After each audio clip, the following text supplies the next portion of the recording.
Welcome to Old Man Folders and the Mall Ninja Kid, the greatest podcast in North America. And take it away, Old Man Folders. Oh, straight to me. Oh, shit, I wasn't prepared. We can leave that in. Today we're here to talk about gun and knife shit and anything else that comes across our mind. Just fresh back from SHOT Show, and God, I'm going every fucking year. That was so amazing. I can't remember. You guys go to SHOT. You guys go to Blade Show. Do you guys sometimes go to SHOT Show? We pick and choose. It depends on how everybody feels about it. I mean, it's like if I don't feel like going to SHOT, and Lori doesn't feel like going to SHOT, and Alistair doesn't feel like going to SHOT, then we don't go that year. Yeah. I have, me personally, I've avoided Blade only because it's the middle of June in Atlanta. And it doesn't necessarily sound all that fun, but I might be there this year, 2026, Blade Show 2026. I might be there. I'm not sure yet. I have to talk to a couple of people that I'm doing a project with that's going to be down at Blade, so I might be there for that. Okay. But it's still up in the air. I'll be moving down into that area this year too, so I don't know. Ironically, when I'm not working at the knife shop, I might be going to Blade Show more often. I did not have enough time for everything. I did feel really guilty every time I saw a big knife booth because I thought of you guys as I didn't have time to stop by. But I did stop by the Chavez booth and mention you guys, and I got to shake hands with the man himself, as I called him. Yeah. So that was pretty cool. I'm carrying a Chavez today, actually. Nice. The Rendicio flip joint. So Ramon, I mentioned you guys, and he had, his staff there, and they knew who the shop was. Yeah. And so I mentioned him. I was like, oh, man, if you ever come to Alaska, they got the cigar lounge downstairs, the cigar place next door. You got to stop by Northern Knives. And he was like, oh, man, that sounds cool. And then he was like, how much can I get a brown bear hunt for? And so we started talking. I was like, oh, man, that's going to be 30 large. Yeah. If you want to. But he was interested. He's a big player. He's interested in coming up and hunting brown bear. And I had to explain to him, look, if you want to do caribou or black bear or something like that, it's super easy. You could do it for a couple grand. But they have these rules. If it's sheep or brown bear, grizzly bear, you have to do it guided, and you have to pay an outfitter and a guide, and it's going to be at least 30 large. Can't you do brown on Kodiak unguided? Oh, I've never heard. I think you can. That may be the only one if you pull the tag, because anywhere else. Yeah, as long as you pull the tag, because the place that I go in Kodiak every year, I think the last 4 years I've gone, there has been guys with bear tags.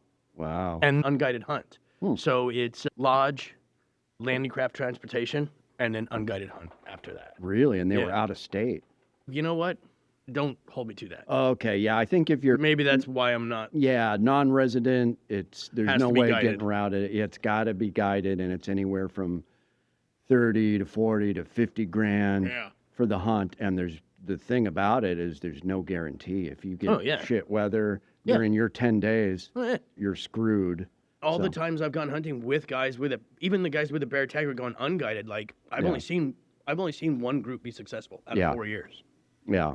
So it's the hunt of a lifetime, but it's not guaranteed. Yeah, exactly. But I thought that was pretty cool. Ramon Chavez, I got to shake his hand, look at some of the knives at the booth, talk about you guys, and he wants to come up here and hunt a bear. Nice. We can't guarantee him a bear, but we can guarantee him a spot in the cigar lounge. Right. I hold nothing against the dude whatsoever. He has some really cool designs, but did he have a lot of skull jewelry on? Because he likes the skulls. He has the skull clips. I don't remember. Yeah, his clips it basically looks like an extended Punisher skull. And that's why... It's part of his design language. That's what I was drawn to them. Before I even knew about them, I wanted one because I'm the Punisher skull guy. I have a tactical mailman from my old place. He recognized me. He said, oh, Chook, I'm your mailman. I was like, oh.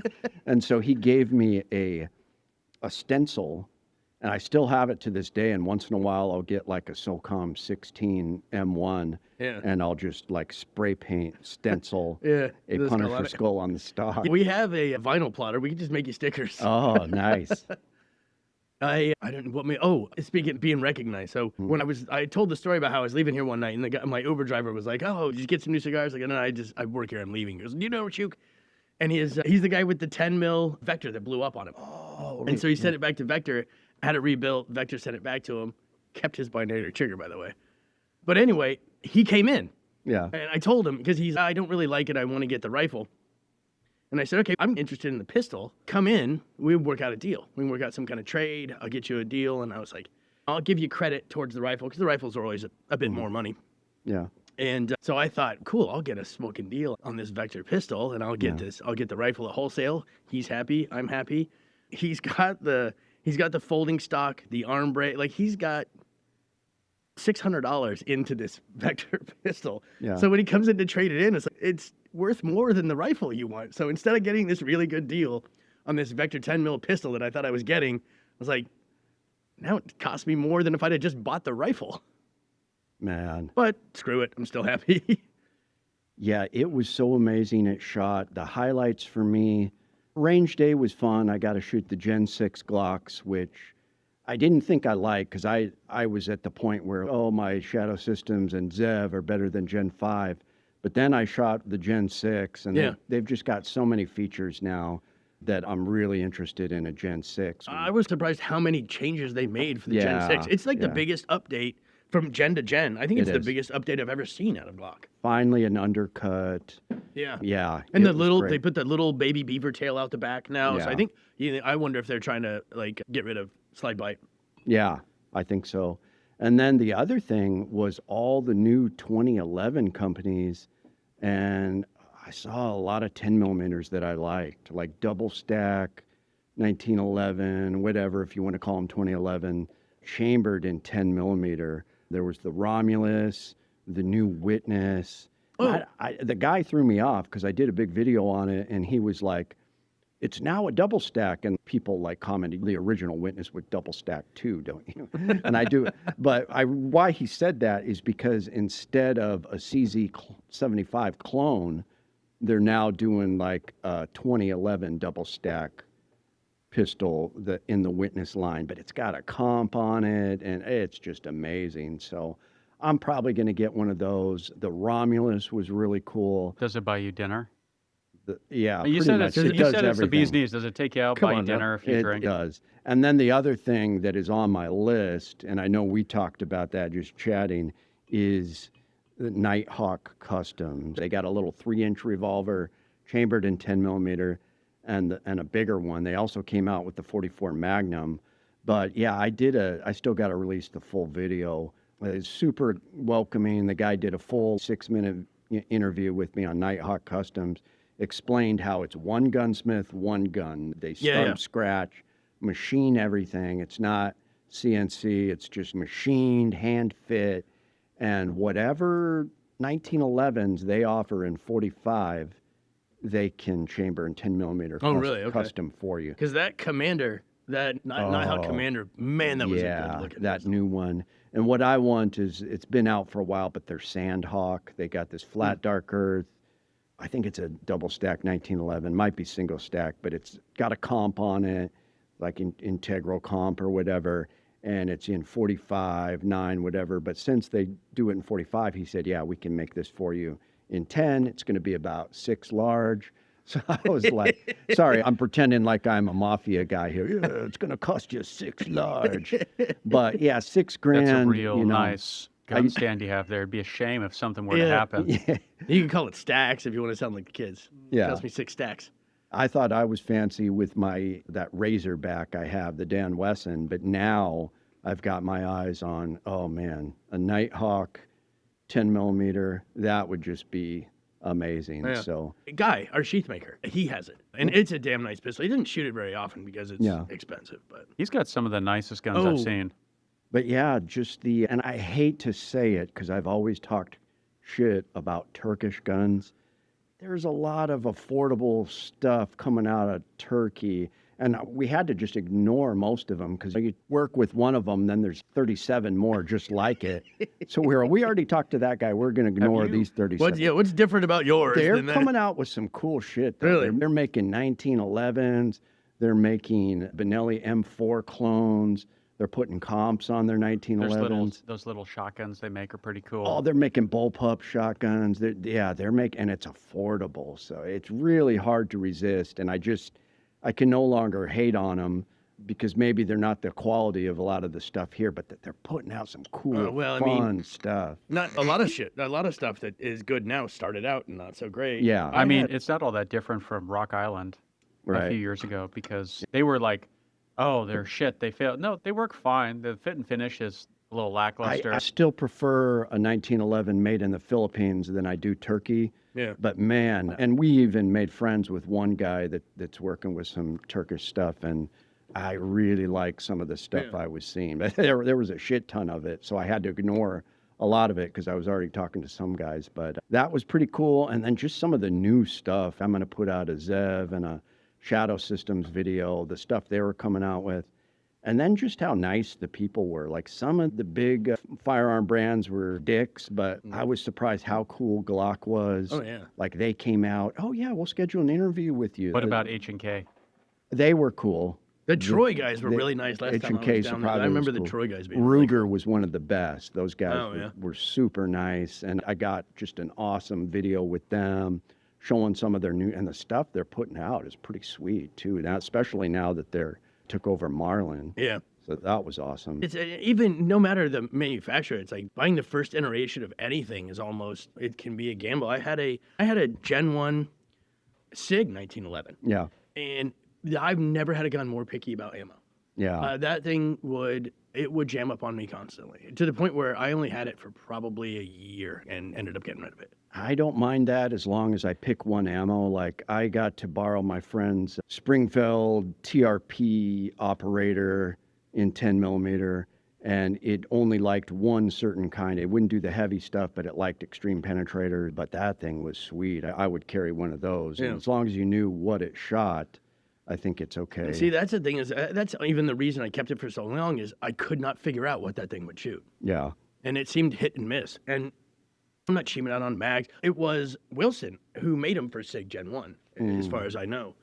And so it was like Wilson mags, take care of it, clean it. And it got to the point sometimes where I'd have to clear it on the counter. Like I couldn't physically do it myself. Oh, wow.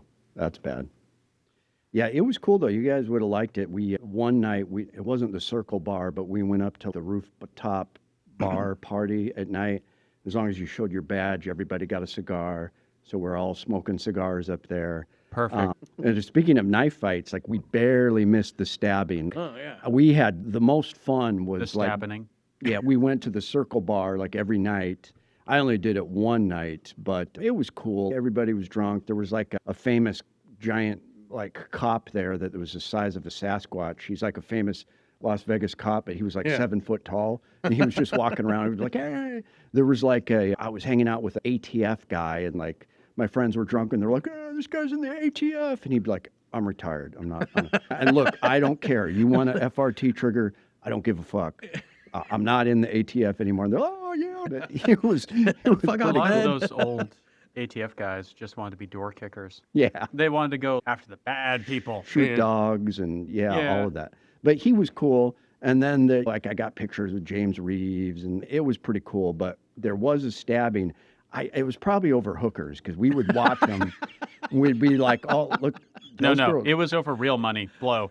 I'm sure it was hookers because they kept getting arrested. Like there'd be someone who'd be like, oh, she's hooking. We'd look at it, and she'd be like, oh, I'm in nursing school. And you're hanging out at the Venetian in this outfit. But they were definitely, we were watching them. Oh, yeah, she's hooking. And then I don't know how she got caught, but security would come over and handcuff one of them. What? Handcuff them in the bar? For hooking.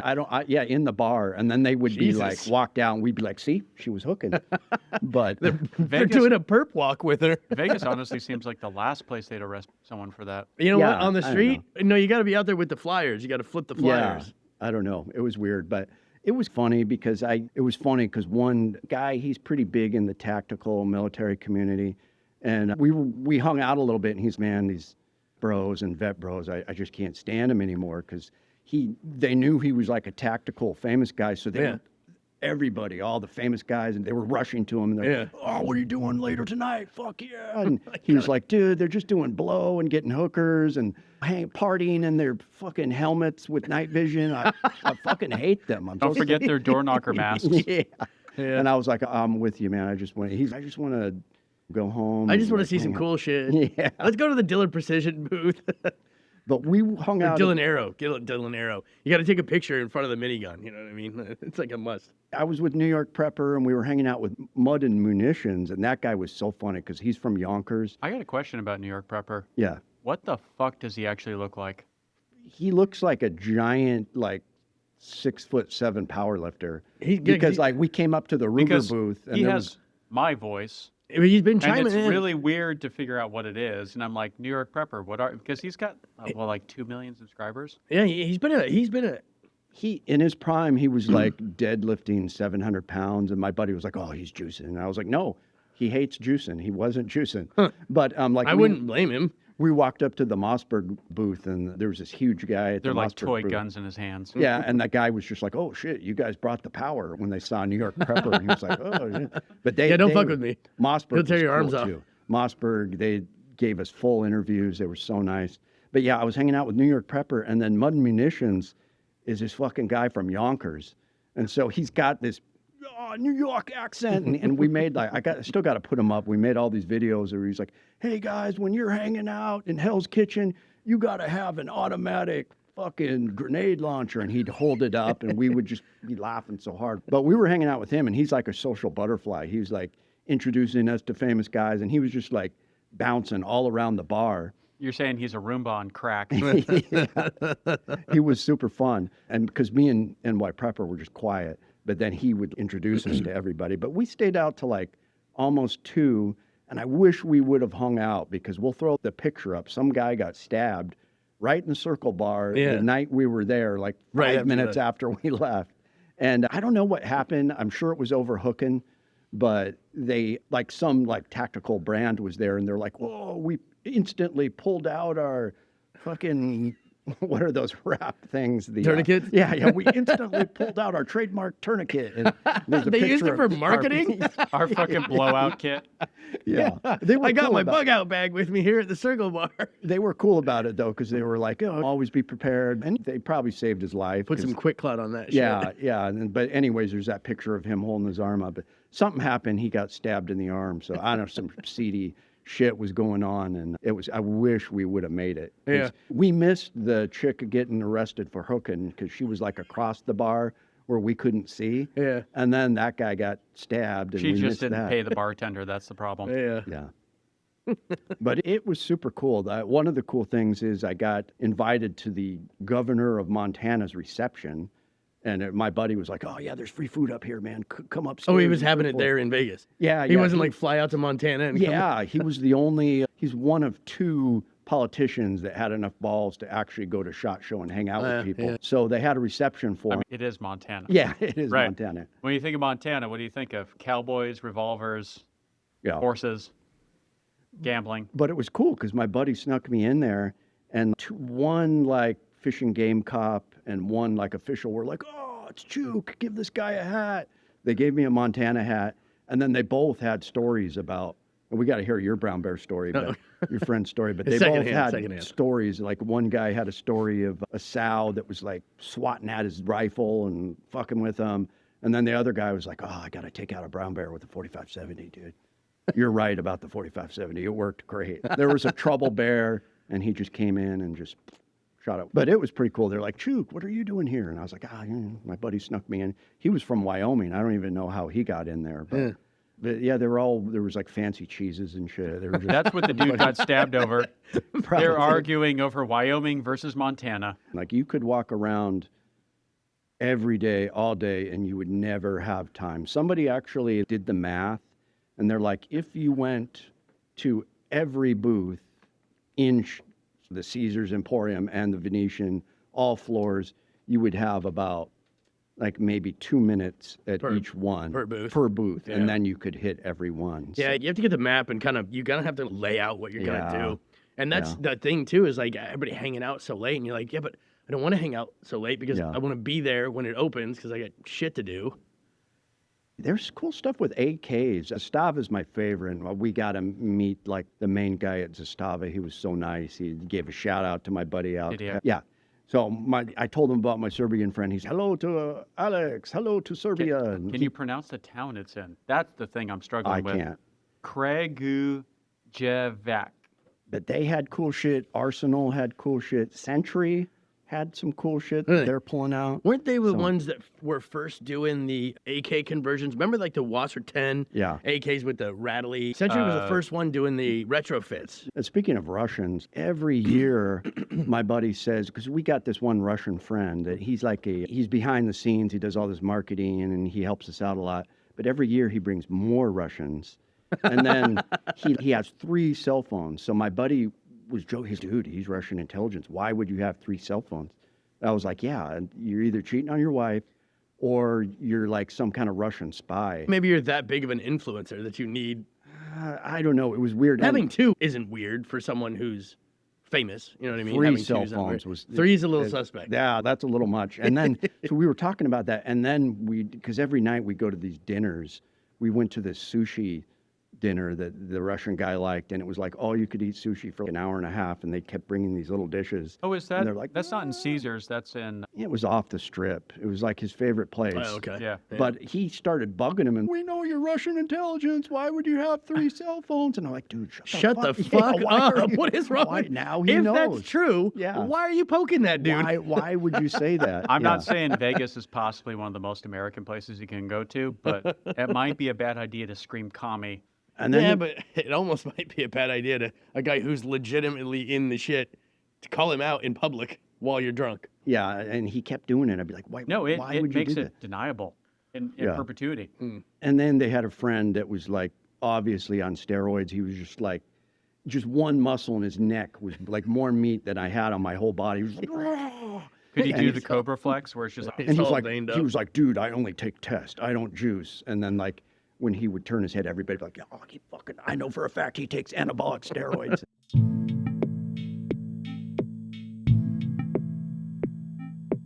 We did the whole Area 51 thing, which was super cool. You drove out to Groom Lake?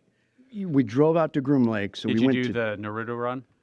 I took one picture like Yeah. that. But we climbed Tikaboo Peak, and the sun was going down because we didn't know it was going to take that long. The road was washed out, so we had to hike an extra 2 or 3 miles in just to get the base of the mountain. And NY preppers do to have health insurance. If I like break my leg, I'm fucked. He's like, the sun's going down. We can't do this. I was like, dude, please. This is like nothing. Once in a lifetime kind of Yeah, thing. it's nothing We're compared at to- Groom Lake, dude. Yeah, this is nothing compared to the hunts I do, man. Trust me, we got a lot of flashlights and headlamps we can do. So he's okay. And then he was super happy he did it. But we went up there. We made it to the top of Tikaboo Lake, and it was so weird. Like, we were looking at Area 51, and it was like all these flashing lights, and we're like, what the fuck is that? And we were filming it, and then after a while, they were probably Reaper drones, because my buddy went there and saw like a couple of Reaper drones, but we saw these like orbs, because we're 20 miles away. Yeah. And even with my telephoto lens, we're like, what the fuck is that? And we saw one big orange orb circling the base. It just appeared. And then there was a small green one following it. Yeah. And It then wouldn't like- surprise me if they just have nothing but drones constantly. Yeah. I'm just going to point out, I worked in the Pentagon and I was in charge of Area 51. Yeah. I would make sure that we had stuff in the air all the time Yeah. that made people think shit was going on. Yeah, so that when And you then I would have it somewhere else. so Yeah. then You know? when you throw something up real, nobody thinks anything. Yeah, of no it. one thinks. It's just, oh, we're doing drone testing. We we're see doing that shit all this. the time. It's yeah, no big no. deal. But then NY Prepper got super paranoid, and he made me paranoid because there was like all these plants in the town, like the whole town of Rachel. And I just picture you all out there sitting on a rock smoking a joint. Dude, we might get in trouble. Oh shit, we might get in trouble. there's one town where everybody is like an employee of Area 51. And so like somebody flagged him down, and it was obviously like a young military kid pretending to be a college student. And he was acting real dumb. Oh yeah, what are you guys doing? And he was like, oh yeah, we went to Area 51, or we went to Tikaboo Peak and saw some lights. And he was like, what time was that? And so he was like, he was Or- acting Hey, dumb. Bremer, shut the fuck up. Conversely, he likes fucking with tourists. Yeah, that might have been it. Honestly, it might be what he does in his spare time. He goes home and tells his wife, I freaked these 2 dudes out. But then after that, like he was driving down that Groom Lake Road, and that guy in the like weird government white sedan started traveling with like the Janet van. Because if you don't want to take a Janet flight, some of the guys come in these big The vans. white vans, and they started fucking with him. Like he was like, oh, they're going like 55 on this dirt road, and they were like fucking rode his ass and we're driving all aggressive. And he was just like, he filmed it. He was like, what the fuck? And then anyways, he was all worked up. And then we were like freaking out over the Russian guy. Yeah, why does he have 3 fucking cell phones? And he's always fucking watching us. You sure you guys weren't high? Yeah. And then to top it all off, when I got home, I was like, dude, I sat next to an Air Force general on the ride home. Do you think he was planted there? And he was like, oh yeah, he was fucking planted there. It was weird. He was like, I want to order a bunch of shit on base. And I was thinking, oh shit. So like conducting business on the plane next to you? Yeah. He didn't even care about, it's time to turn off your data. He's like, fuck you. 80% of the base is Air Force, because I could tell I was guessing he was probably Air Force, but I told NY Prepper that, and he's like, oh yeah, they purposely put that guy next to you. So I purposely put up my thermal footage that I took of the base, and I was just like sitting it there and just like seeing if he was going to say anything. He didn't say shit. But. I'm just saying, if I went on a trip and saw something like that, and I'm just retired military having fun, and some dude is eyeballing me through the corner of his eye, playing something, I'm going to stare at it. No, you know what you should have done is looked over at it and then fucking sent a text and looked over at it and sent a text. He might have been looking. I was too scared to be like, hey, check this out. But yeah, it was amazing. So yeah, we're going back. I'm going to go back every year. That was just cool. And yeah, what's cool about the show is it's one that's not open to the public like the NRA show. So the companies are a little nicer because they know everybody there is either like industry or media or something like that. So everybody was pretty cool. Next time you go down, stay one extra day and go to Battlefield. Oh, yeah, I walked by it. Battlefield, it's back behind Circus off the strip. And they got like a tank museum out front kind of thing. I made the mistake of staying at Circus for half the trip. And I did not know what a shithole that was. Like, one of my buddies was like, oh, no, it's $60 a night. Just stay. It's nice. I stayed there. There was people doing crack in the parking lot. There was like fucking meth heads with no teeth in the elevator. Benchmade had a massive booth, and they even did an event. I would sign up for the events, but then I wouldn't even go because my buddies would be like, oh, let's go to another free dinner. And we'd just go pig out on sushi and Wait, stuff. Are you saying free dinner? Fuck yeah. Most of the dinners event. Most of the dinners were free. So that was pretty cool. And yeah, I got to see a lot. And I have to say, like the Chinese companies that were there, those people were super cool. There was like a weird section, like way downstairs in the corner. One of them is a spy. Don't tell Why do you have 3 phones, dude? Yeah. Why do you have an entire wall of phones? But the coolest ones were the ones that were like in these weird little industrial booths, because what they don't tell you is they're the ones that work in 3 factories that make all the optics in the world. And you go to the scope booths and they can't really tell you about certain types of glass and everything. But here are the guys that make all of the scopes. Yeah. And they could tell, oh yeah, this is this type of glass. Yeah. And, it was pretty cool. Is Nikon still making? They stopped. Okay. But there were a lot of like thermal monoculars and scopes and stuff out of China. And those guys were super cool, super willing to send you products. I just got one in the mail, and it was just a lot of fun. And there was a lot of hot Chinese women, and they were just super cool. They were just like, there's a lot of honeypots hanging about. Oh yeah. They were. If you guys haven't seen Gun Slaps on Instagram, you guys need to follow him. He is like the most provocative shit posting gun meme guy. And he Gun Slaps? Yeah, he hates CZ, and he hates like Hollow Sun, any Chinese optics. And what's his problem with CZ? Just that he claims all CZ owners are gay. All right, wait a second though. That has nothing to do with CZ itself. I know. The Czech Republic is pretty cool. Yeah. I don't know what to say. Prague is the shit. And I like the rifles too. Yeah. But my buddy has a CZ9. He loves it. He shit posts so hard, like every day. You guys need to follow him. He is so funny. I feel like he does secretly love them. Oh yeah. But he knows he gets views, so these people. That's like the life of an influencer is. Whatever gets views, it becomes your new baseline. He hates CC because how the owners are gay. All right. Now fishermen out of Seattle, we know. Yeah, right. Yeah. How the hell did that start? Do you even know? Yeah, it was this hater. He was like my biggest troll on YouTube. And I got him so good. Oh, God, did I get him? Because he was like I'm an ex-guide in Alaska. And his name was like, I don't know, it was like some Spanish name. And he was just like, Chook knows nothing. He's a gay commercial fisherman from Seattle, and I can prove it. I have his marriage records to a man. He will get you killed with this stupid 10mm stuff. Don't believe a word he says. And so I did a simple Google search of his name. Yeah. Juan Guide or something. And it came out, he is a disgraced guide that got kicked out. He's never allowed to return to Alaska because he lied so bad. And so the next time he was like, Chook is a gay commercial fisherman from Seattle. I was like, and you are never allowed to come back to Alaska because Come get me, bitch. Up so bad. He never trolled me again. For me, I would have leaned into it hard and made T-shirts and hats and the whole fucking 9 yards. There's like a rainbow flag fishing fucking trawler on the boat. I'd have put his name on the side of the boat too.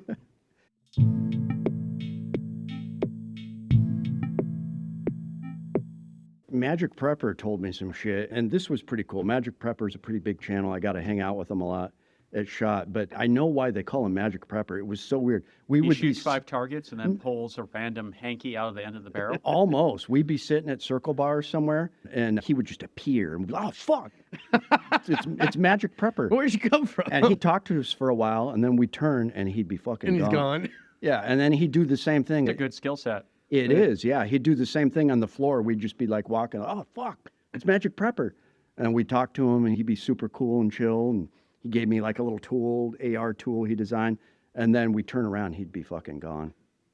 But anyways, he said that... Wait, I want to hear a little bit more about this AR tool. Oh, he made a little AR armor's tool that's just like a thin little metal thing. I'll feature it sometime. But yeah, he designed it, and he decided to just make it. It's pretty cool. It's really handy. But he told me that YouTube has this new thing where instead of showing you stuff you like based on your history, they now only show you stuff they think that you should watch. They think you will. And so now the algorithm's all fucked up. And I can attest to that because because I basically, the only thing I ever use is YouTube. I don't watch other streaming services. Like I have them because I have a wife, but I don't use them. Yeah. And I will say, I now have to go searching for shit that I watch on the regular. Yeah. I now have to go searching for it. Yeah. The only thing that has started coming up more often is your stuff. Weird. Ironically enough. Weird. But like a lot of the other channels that I follow, if you scroll down in your feed a little bit, it'd be like the main channels you watch. Yeah. And it's different now. Yeah. So there's a channel I watch 3 hours a week. I watch this channel, and I have to go find it now. It's fucked up what they did to Nut and Fancy because he has always been so awesome. He's still putting out videos, and he's got whatever millions of subscribers, but they just bury his shit. And so you literally have to look him up specifically. So everybody should just look up Nut and Fancy and comment and watch his videos because they're purposely burying, even though he's massive, one of the OGs of the gun tuber world. They're just like trying to. Well, and they do that a lot too. I listened to a podcast with a guy whose wife works at YouTube, and what they'll do is they'll prioritize new channels to get the new content creators hooked. Yeah. And then they bury you a little bit and bring in the new guys, and bury you a little bit and bring in the new guys. I always put on a YouTube video, and I had to go searching for something that like I watch like clockwork every morning when I work out, and now it's not even recommended anymore. Normally it's like the first thing on my recommends. Yeah. Oh, there it is. Hit it. Let's go. Nope. Got to go find it now. Yeah. Which is sad for what they're doing to content creators like that. I did see at the booth people messing around with that. I think it's CRKT, CKRT. I always get there, but they had Columbia River Knife and Tool. Yeah, the little hatchet that pops out. You guys? Oh yeah. Little folding hat. That's cool. That's something up my alley. I forgot the up knife I was going to bring, but that could be. It reminded me of our idea where we're going to have the tubing on my arms when I become Batman, just to flick out a couple micro nines into my hand. I think it should be dual Derringers. Yeah. That's the idea, but with modern, the micro nines are so small. I got one upstairs. It's chambered in. I want to say it's chambered in 410, but that doesn't seem right. No, it seems ridiculous to me. 45 Colt or 410 shotgun. Yeah, that's pretty cool. Right. I've got it upstairs. It's a little Bond Arms Derringer. Yes, that's it. Yeah, it's 410. That's right. That does make sense because if I'm going to be Batman. I don't want to rely on guns. That it's mostly going to be like punching and melee weapons. So just like the derringers on each side, as if I have to. I feel like it should be 2 karambits that shoot out of your wrists, and then you just cut yourself. too. And No, everything first else. it's Ninja Stars, and then the second one Yeah. is your backup weapon. Batarangs. What do you think would Batarangs. happen if I started patrolling 4th Avenue like, mean, in a superhero Crime would outfit? go down. Maybe. I feel like you'd be cold as fuck. I feel like you'd be cold as fuck. Yeah. I also feel like you wouldn't find anyone that you could justify using it on. Yeah. It's Just be a bunch of drunks. You gotta kick them. Be like, hey, move along. I mean, bud." there are still crack deals. If I tried to interfere with one and just be like, that selling crack, citizen, selling crack is illegal. I am apprehending you. I had a I was Okay, out, RoboCop. I was out at a restaurant with some friends last night, and we were standing outside. I think we were waiting for an Uber or whatever, and all of a sudden I just got this mad nosebleed. It's dry outside. I'm a dry kind of guy, and like to the point where I had to lean over and just running. So I had to like stuff a napkin up my nose, and this dude came over, and he wasn't homeless, and he wasn't sober, but he wouldn't. Like, no matter what, we were all, like, all my friends are trying to help me, and it's like, I'm just bleeding out, and he just won't leave us alone. And so I finally had to pull this fucking dirty, bloody snot rag out of my nose, and I'm like, here you go, and try to give it to him. And then he started to run away, and I had to chase him down the street. No, come on, don't you want a cigarette? Come on, don't you want to talk some more? Come on, you motherfucker. That's awesome. I felt bad at first, but then I was like, nah, fuck him. Yeah. I used to carry menthols. I used to smoke menthols out of spite, just so when somebody was like, hey, can I get a smoke? I'd be like, yeah. And I'd pull out a pack of menthols just to watch their No face. thanks. Oh, you motherfucker. I smoke menthols. It doesn't work for me. So this crazy M-lock you put on your gun. Yeah. This So, bayonet. A lot of people hate Who it. puts a bayonet on their gun in this day and age? If you have to, Yeah. you got to Hey. scream tally ho. That's No, all I yeah. got to say. Even to the point where someone has developed a bayonet that fits M-lock. M-lock is what? Pretty cool. 5 years old at this point? Is it even that old? Yeah. And they're developing bayonets for it. But that video you sent over is fantastic. And what I forgot, the pocket knife, I accidentally ordered the pocket knife version because I'm trying to finish out the Zastava. It's got the full M-lock rail. And I was like, oh, yeah, okay, I'm going to order it. So I ordered it. I couldn't take back the order. And I was like, oh, shit, that's not the M-lock version. That's just like their pocket karambit sliding knife. But I'm A gonna, karambit on the end of a knife? On the end of a gun? no, Oh, it's just like a pocket version. I thought it was It was like $220, but if you wanted the whole thing sharpened, they wanted $399. So I just got one little tip sharpened. I figure bring I it here. We'll take care of it. I might Yeah. someone who would do it for Yeah. $3.99. Yeah, I can take care of that. No problem. But then I was like, fuck, okay, I guess that's cool too. But now I have to order the bayonet. And what it is just, it screws on the M-lock, and then there's a button lock. You hit the button, and it slides out and locks. And it's a bayonet for M-lock. Cool, because I guess... And it's double-sided. Yeah. The newer Zastavas do have bayonet lugs. I haven't taken it off to see.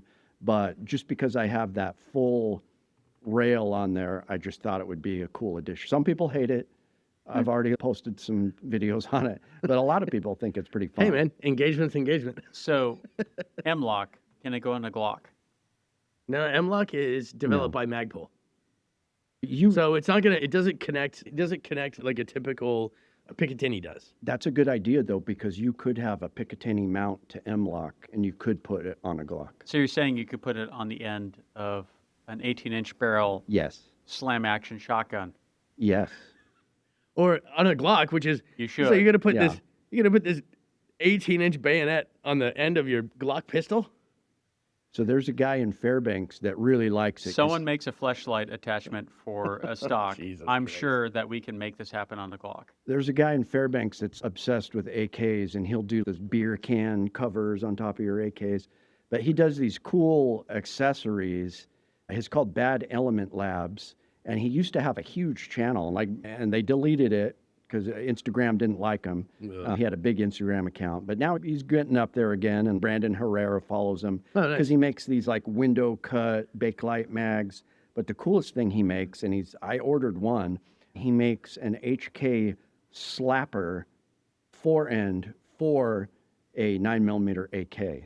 Really? So I've got a Wasr-M, which is a Wasr chambered in 9mm. Yeah. And I'm just going to put that forend on, and it works with the bolt. You just pull the charging handle back, and you can slap your AK 9mm.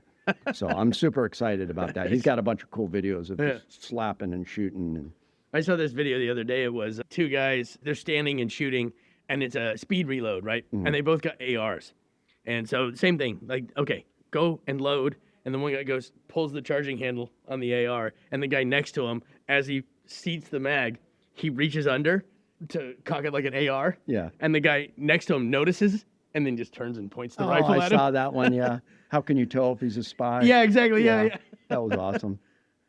There was a new company making an American-made, like, Crink LAK that is pretty badass that they just unveiled, but I was so busy. Is it stamped or milled?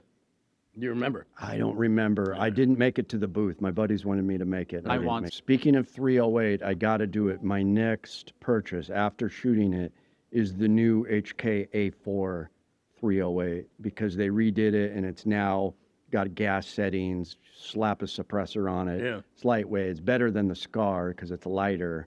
But they're like $4,000, but that's going to be my next thing. Yeah. Pretty excited. I'm always a sucker for an AR-10. So the new Glock 20s. Now, this it was a really weird thing. So they came out with the Gen V Glocks, and it was like a big controversial thing because they're like, they're trying to stop the switches. But then 2 months later... Oh, the switches on the back of the slide? Yeah. 2 months later, after they announced those, put them on the market, only 2 months later, then they came out with Gen 6. Which people don't realize it's the exact same thing, just with Gen 6 features. Yeah. But so I lucked out, and one had the new Glock 20V on his story or whatever, and I was like, over at EDC. Yeah. Nice. I was like, I'm not going to get that. But then I started thinking, oh, man, I haven't seen that before. So I did a Google search.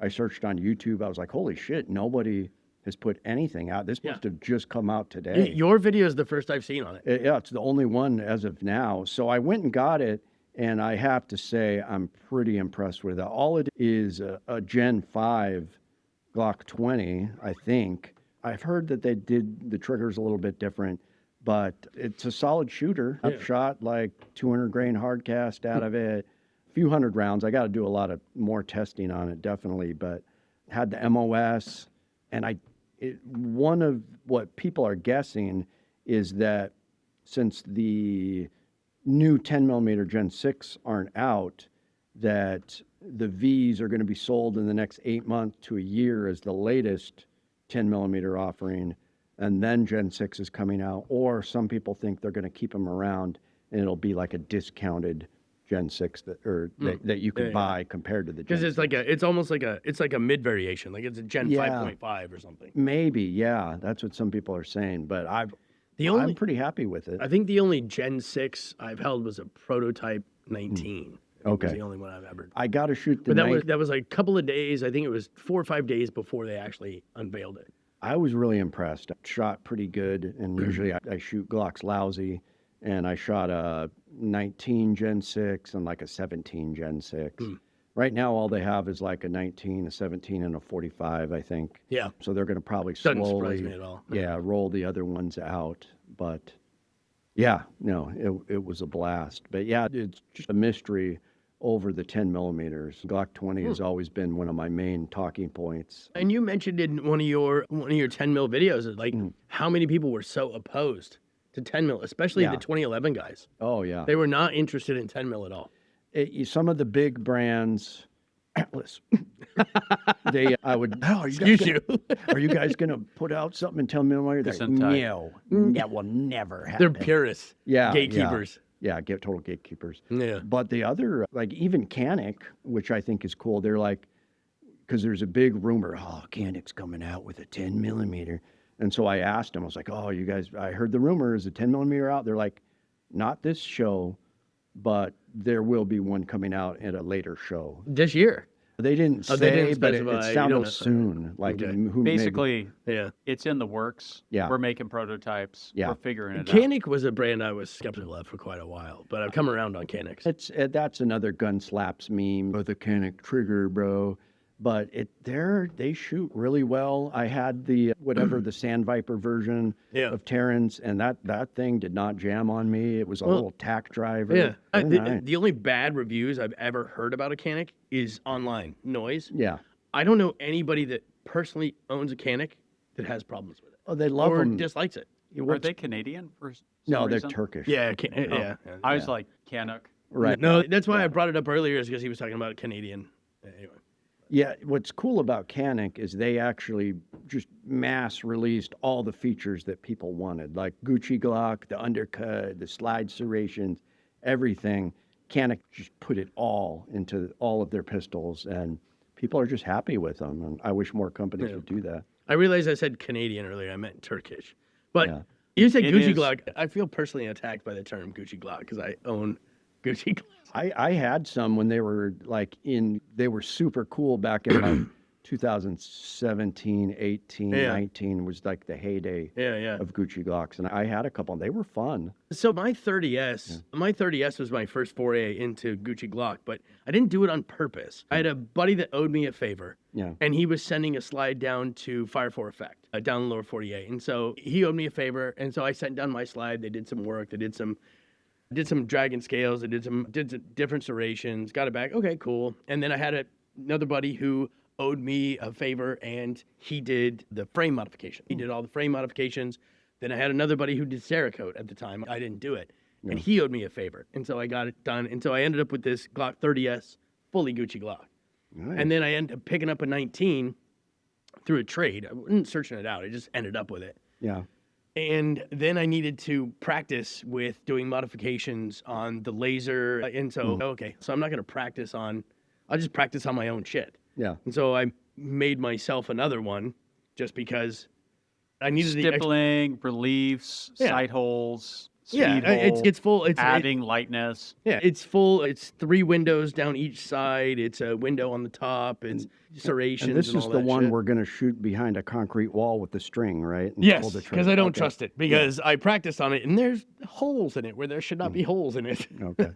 Nice. And so then that thing, and then it was like, oh, okay, now I Cerakote. So then it looks like trash, so Cerakote it. And then I ended up with the Glock 20. Same kind of thing. Didn't look to buy it. Just ended up with it through a comedy of errors. And then you do the same thing. I don't want to practice on somebody else's stuff. I don't want to buy something specifically to practice on. Let's practice on my own shit. Nice. So now I have a Gucci Glock 20, a Gucci Glock 10, and a Glock 19, and a Gucci Glock 30S, which I'm not a Glock guy, and I don't set out to make them like this, but I have them, and it works out that way. And now I have this collection. The stippling is intense. I have this collection of the most pretentious Glocks you've ever seen, and I'm not that guy, and I don't give a shit, but that's what I own. Yeah, that's like the only reason my Glocks are the way they are is because it's stuff that like I was practicing on and like I can do. I don't set out to make these things.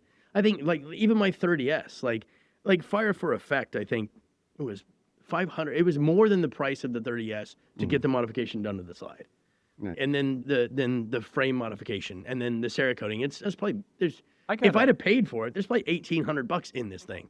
I'd have never done that. I'm not stupid. Yeah. So is there a firearm that you would want decked out, some sort of ornate engraving, like a Mexican-style revolver that's got all the filigree on it, or something like that? I wouldn't bucket a Wesson. I wouldn't bucket a Wesson done. Yeah, is there a firearm that you guys would want that is just decked out to the nines, where if I'm using this, I'm probably going to jail? They make a pair of 1911s that are made out of meteorite that are like $300,000 each. That's at the top of the list. I got a Smith & Wesson 357J frame that I've done in this highly reflective gold Cerakote. Did you engrave it? Or? No, I didn't. I just, no, because it was a nightmare. He James Bonded it. No, it was another trade deal. So I ended up with it just from trading with a friend. Yeah. And somebody had basically Duracoated it with a rattle can. Okay. So it didn't function. So I had to take it all apart, strip it all down, and then polish it, clean it up. And then I took this. It was back when Cerakote was first starting with they make these additives that you put in a clear coat. And it gives you this kind of like iridescent, shiny, whatever. Ooh. And so they were experimenting with a bunch of them before they came out, and they sent us a whole bunch of samples. Yeah. And one of them was just straight gold flake. I don't know if it's gold flake, but Nice. it functions the same way. And so I was like, all right, fuck it. I could use a straight gold J-frame. If you're doing an this thing needed execution it in anyway. Call of Duty, this is the gun. Yeah, and I'll show it to you upstairs. I showed it to a buddy of mine. I didn't even know you were in the cartel. Although I do have an AK that is just begging for this treatment, though. I'll tell you that. Yeah. 100%. I would like a Smith & Wesson Milled revolver brass. completely engraved. You ever seen those where they just engrave Oh, yeah. the Oh, yeah. whole thing? Yeah, the whole Those thing. are nice. That's why my 19 and my 20 are engraved the way they are. Is I was fucking around with being able to do that stuff, but Yeah. not fucking up, not buying a gun to fuck up. Just it's my own shit. Who Yeah. cares? If I Oh, fuck you it up. engraved them too. Oh yeah, like I've never showed you my 20 or my 19. It's been a while. Yeah. I've got weight reliefs on the side. I've got serrations on the front.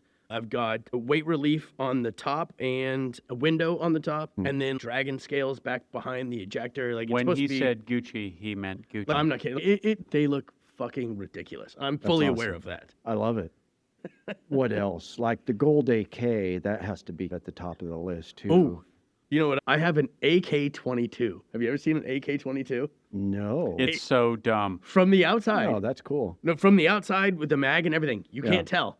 But once you pull the mag, it's all full of plastic and it's neck down into a 22. That's awesome. And it functions. The problem is I don't ever mess with it because I've got to take it apart and fix it. Yeah. But I haven't got around to it. But it functions like a binary trigger. So every time you pull the trigger, it fires. Every time you release the trigger, it also fires. Accidentally, or is it? Oh, no, designed it's not on purpose. Oh, okay. So Oh, wow. it functions like a binary trigger. It's not fucking supposed to. It just does. Wow.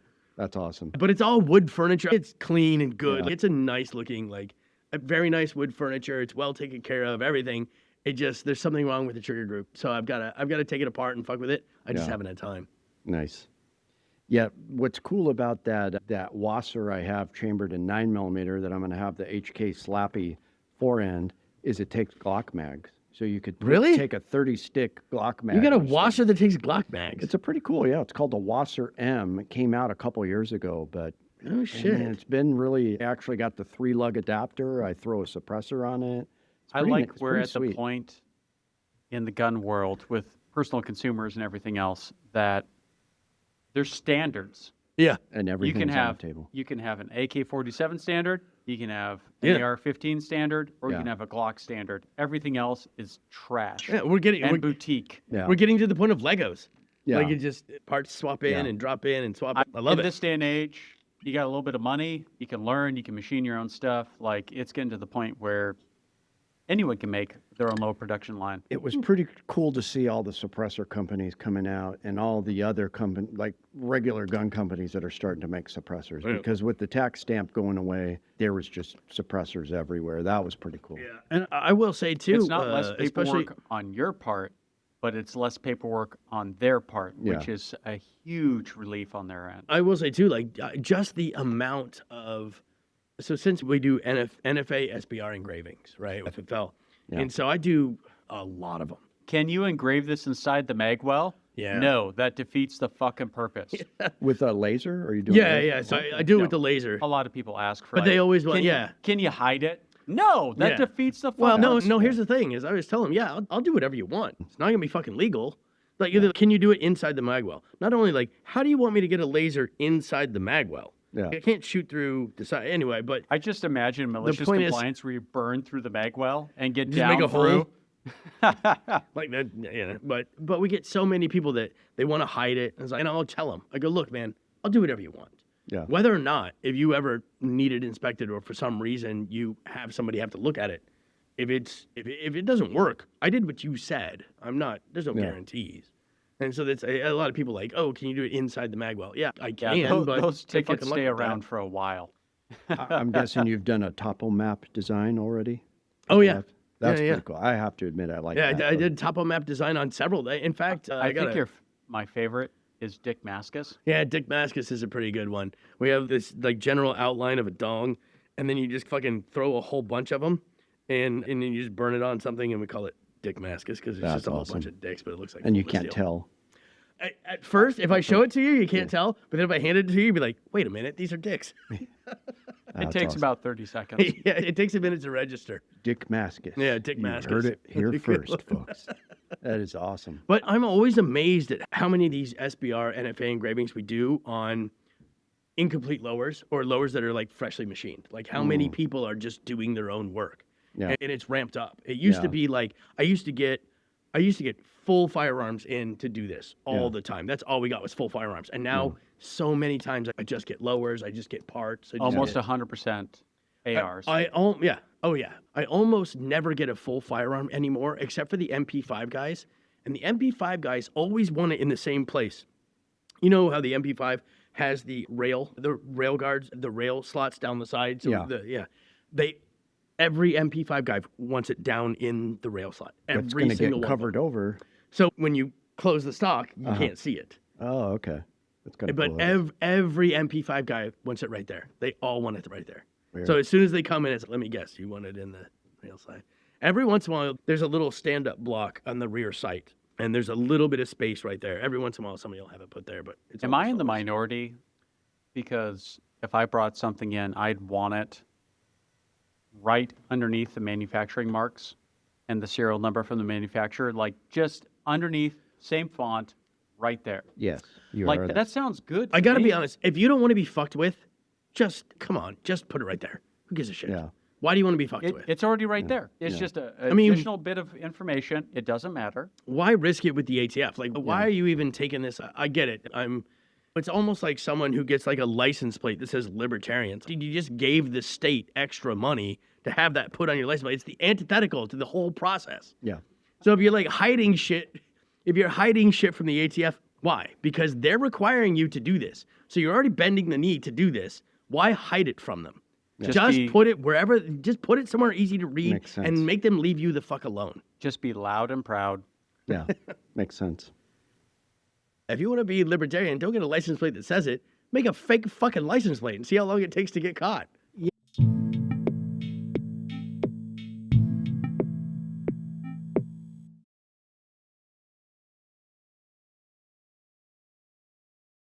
All right. So I sent over a video to Dakota about a mall ninja. Maybe he's a troll. I'm going to give him the benefit of the doubt he's a troll.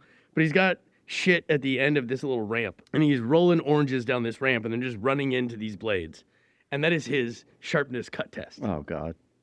Which is not, it's not scientific. It's not nothing. It's just some weeb throwing oranges at it, like a samurai sword and a wakizashi and all this kind of shit.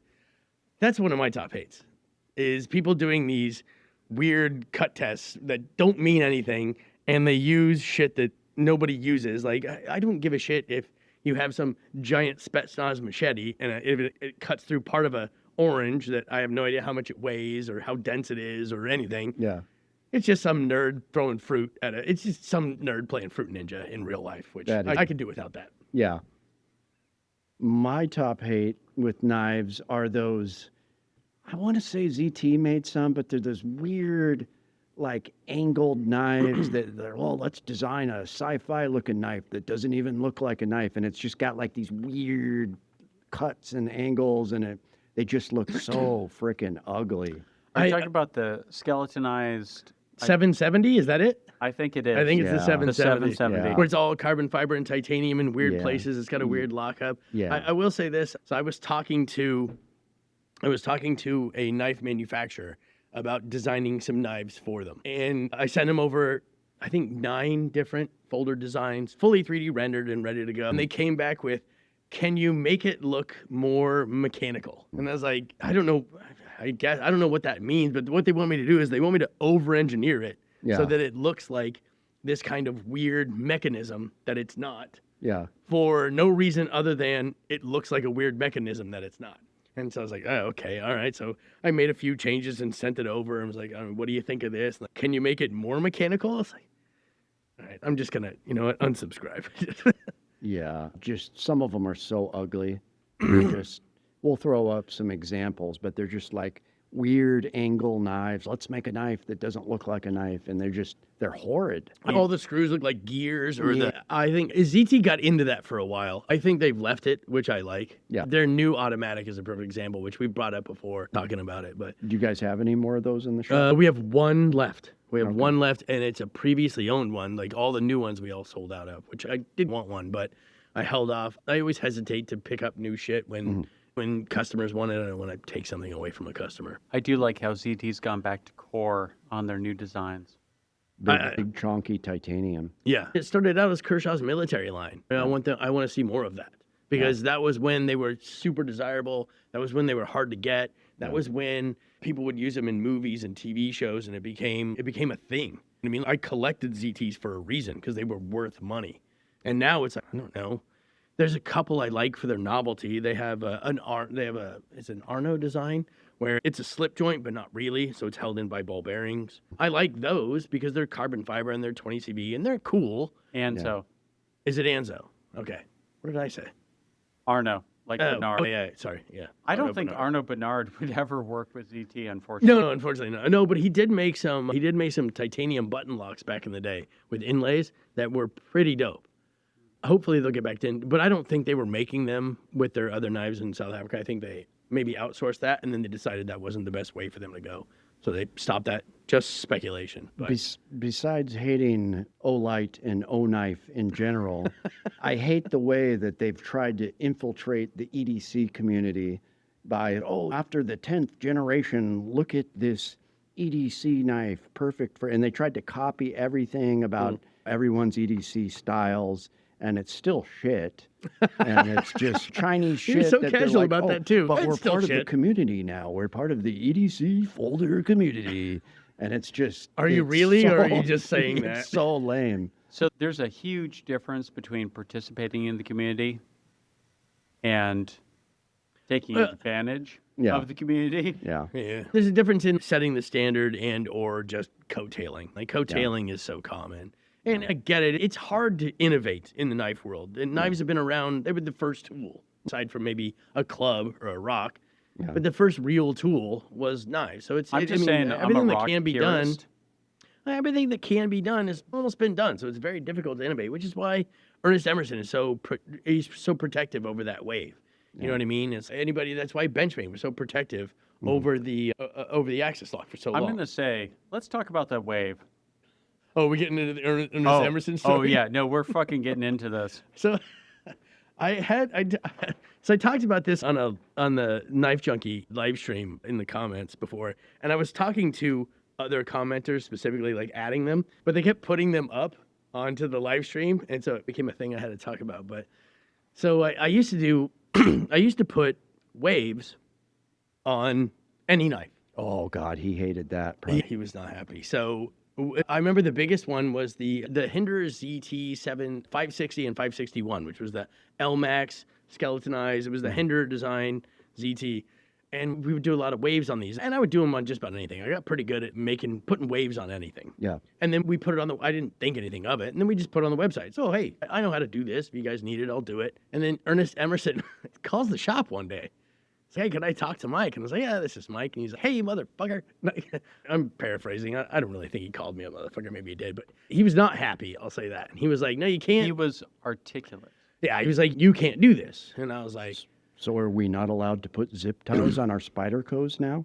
So we all I did brought that. that up. We all did that. I brought, yeah, exactly. Even like the old Benchmade grip Tillions, you put a zip tie on there and clink, and it comes right out. Yeah.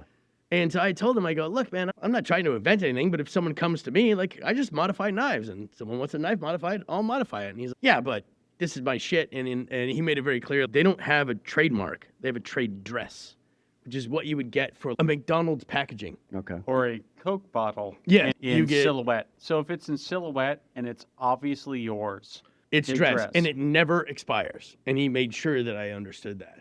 And he was like, oh, no, I have trade dress. And he goes, by the way, it's not just me coming after you. It's Southern Grind, and it's Spyderco, and this. And I was like, hey, man, I'm not trying to fuck with you. I'm just trying to modify knives. Until, like, we got a little amicable towards the end, and then hung up. And then I was like, wait a minute. I don't even know who that was. And so I pulled up the caller ID on the phone and called it back, and he answered the phone. I was like, "Hey, who the fuck is this?" He goes, "Motherfucker, this is Ernest Emerson." I go, "What the fuck is up with your phone number?" He goes, "I'm watching my grandkids." And I was like, "Oh, shit, sorry. Okay." Like, I didn't know why your phone number came up. It's weird. I got this big argument. I wish I could remember more details. It's been, Jesus Christ, it's probably been 12 years since I had this conversation. Did you stop? Did you stop making them? Yes. As a mall ninja, I have to say I love that fucking design. Just being able to like flick it out, grab the ring, and I had the Spyderco. How did they get around that patent? They work in with tandem. That's why he was telling me like he goes, "It's not just me coming after you. It's going to be Spyderco. It's going to be because Southern Grind also did it. Spyderco did it. I think Fox licensed it for a while. Yeah. So he can now license that out to other companies. Didn't Doug fuck himself up with one of those? Oh yeah, with the Emerson Karambit. So he pulled the Emerson Karambit. He wanted one so bad. And I remember and they were never available. And we got this order in from Emerson. And we were pulling them all out and finger fucking all the knives and checking it out. And my buddy Doug has this Karambit and he puts it in his pocket and he goes to open it. But he doesn't move his fingers out of the way just in time. So it slices all of his fingertips open as the Karambit opens. And he fucking threw it across the room. He's like, "This fucking thing." And he wanted one for years. We finally got him one. He's like, "Nope, done. Don't care. Don't want it anymore." I had a buddy who went viral for this knife trick in like 2001. But what he did is he put the zip tie on a Spyderco, but then he fixed like a long rope to the end of his Spyderco. And he like grabbed the rope and flung it out with the rope and then twisted the knife in the air and then it landed. And caught it? Yeah, it like wrapped twice and then I'm caught impressed. It. Yeah, I'm sure. I want to be able to find this video. He cut the fuck out of himself so many times. Like, wouldn't that freak you out until you caught it? Be like, "Oh, Jesus Christ, thank God that worked." Yeah. I thought you were going to say he like did that and flicked it out and then swung it over his head. No. And it fucking tink right in the top. Yeah, no, it might have only been like one wrap, but it was like, Still. yeah, it's pretty dangerous. That's still impressive as shit, though. Yeah, that's a cool trick. What one will do for views. That's right. Yeah. I got to say, if I could do that, I'd show it off. Yeah, me too. So, going deeper on your hate for over-ornate knives, is there a specific model you're thinking of? Besides, like, the Chinese stuff and Olight and all that fun stuff? I've just seen a few of them. They started coming out like 5 years ago, I want to say. WE gets in pretty heavy. Yeah, it was some WE. Yeah, and it just, I know, Kaiser might have done a couple. It just, they look so ugly. And I know I've seen a handful of them. And I know back in when the EDC community really blew up on Instagram, people would be showing them up. And they just look horrid. Why would you want to have a knife that looks like a Buck Rogers laser pointer or something? You lose all the elegance. You lose all the coherence of the design. It's just angles and gears and fucking. And another thing for me, like in that same vein. Yeah. Okay, here's a thing that I didn't think was a hate. That is a hate. Is non-standard clips. Specialized clips where you can't move it, you can't change it to the other side. It's all some kind of weird thing. It's got its own unique kind of fucking attachment. Look Put in at the effort. $5 to the price point to make a custom clip. Put in the effort to just make the mounting holes standard. You know what I mean? So then you open yourself up to the entire community that's been making Benchmade and Emerson clips with the 3-hole standard. You don't even have to use the 3-hole standard. Delete the middle one. Now all the fucking low-rise work. Everything Lynch makes works. Everything Benchmade works. Everything Emerson works. Why make these weird flowy clips that now it's, I don't know, if you bend it or fuck it up, now you're screwed and you've got to get a hold of this company and send your knife over there and it's going to be a warranty claim that's going to take 3 months to get your fucking knife back if they contact you back. Yeah, I agree. It's mind-boggling that... You said bottling, right? It's definitely mind-boggling. Bottling. Yeah, mind-boggling. For sure. Mind-boggling. It just bottles your mind. That folks, like, they do these ornate, like, milled clips, but they're not standard. Yeah. And I don't understand why. Like, why would you do it like a like, you can do, like, a play on it, everything else, but the mounting pattern should be standard. Look, if you want pocket jewelry, and you're not a guy who's using your shit and beating it up, and running into stuff and bending your clip and that kind of stuff. It's just, if you have an office job and you have a nice little WE knife with its fancy little clip and you take it out and you pet it and you put it in your safe and then you go to work the next day and you open an envelope, cool. I get that. But if you're using your shit, that is so infuriating to have a non-standard clip and fucking it up. And now you can't use that thing until you're lucky enough to get a warranty claim satisfied. I'm mad in their stead. Like, no. I can fix it. No big deal. Worst case scenario, I'll fucking mill one out of G10. And if I break it, who cares? I'll fucking mill 15 out of them out of a piece of G10. And it doesn't matter. Yeah. But to someone who can't do that and they're at the whim of getting this shit fixed under warranty or have to send it back or you can't find it online or anything, like, just infuriates me. Like, why would you do that to your customer base? Yeah. If anything, you would want them, the ease of carrying it every day should be priority. You know what I mean? It's like, oh, okay, if my clip breaks, worst case scenario, and it takes me, say it takes me 2 weeks to mail you out a new clip, you can go and you can take a mini low-rise Benchmade clip off of your bug out and throw it on there and still use it. And then when the clip shows up, you put it back on your bug out, you put your new clip on, and back you go. What about not having standard, like, Torx bits or using, like, weird... What do you guys think about that? Should that be standardized? Are you talking about Microtech? They've switched, and now they're back to Torx. Here's the thing. There's a way to do it right, and there's a way to do it wrong. Shiro did it right because it looks fancy, but it's just a flathead. Flathead works. Especially we have gunsmithing. And in fact, I'm convinced that Shiro is designing his hardware to work with gunsmithing specific screwdrivers. Oh. And anytime I have to work on a Shiro, you grab a gunsmithing flathead, and there's no play. Like, it clicks right in and goes right away. Another hate that I've heard is unnecessary Damascus. What, just like on just random parts?